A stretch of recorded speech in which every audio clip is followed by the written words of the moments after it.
जय जगन्नाथ समस्त को मोर नमस्कार। आजिर कविता एक सामाजिक व्याधि उपरे पर्यवेसित। कवितार शीर्षक हेउछि अर्धनारी भिन्न एक परिचय, जहां लिखिछन्ति भवानी शंकर एवं पाठ करुछन्ति भाग्यश्री। तो चलंतु आरंभ करिबा कविताटी। भगवान सृष्टिर अबुझा गणित, परिवार पाई बोझ, पेट पाई मोर अनेक नाटक, सेथि पाई नुआ सज। नाक टेकी मते दुनिया देखेई, परिचय मोर नाही। बापा माँ मते जन्म दियंती, ठिकणा हजाई दे।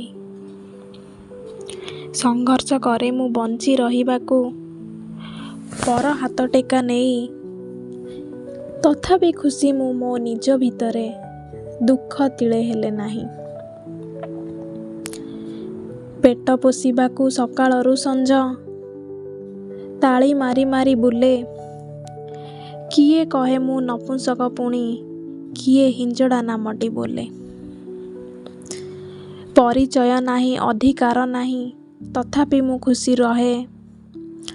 अंधार रातिरे छाती थरी उठे, कांदी कांदी पुणी कुहे।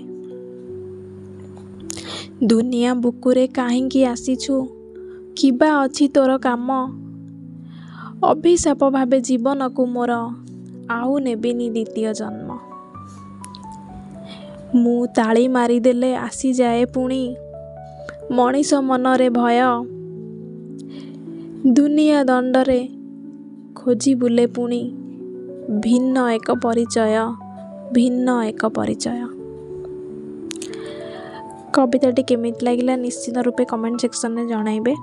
एवं तृतीय लिंग प्रति समाज रे रहितिबा हमर जो भेदभाव एवं जो अपमान से माने सहंती, एई कविता माध्यम रे से विषय रे वर्णना कराहेछि। आमे समस्ते मिसी जदि आमर निजर कर्तव्य एवं समाज प्रति रहितिबा दायित्व को सुचारू रूपे पालन न करिबा, तेबे आमे गोटे समाज रे भल नागरिक रूपे केबे भी परिगणित होई परिबा नाही। समस्तंकु बंची रहिबार समान अधिकार अछि। समस्तंकु एही समाज रे आमे समान भाव में बंचीबार सुजोग प्रदान करिबा। कविताटी भल लागिथिले निश्चित लाइक करिवे एवं चैनल को सब्सक्राइब करिया पई जमा भी भूलिबेनी। जय जगन्नाथ।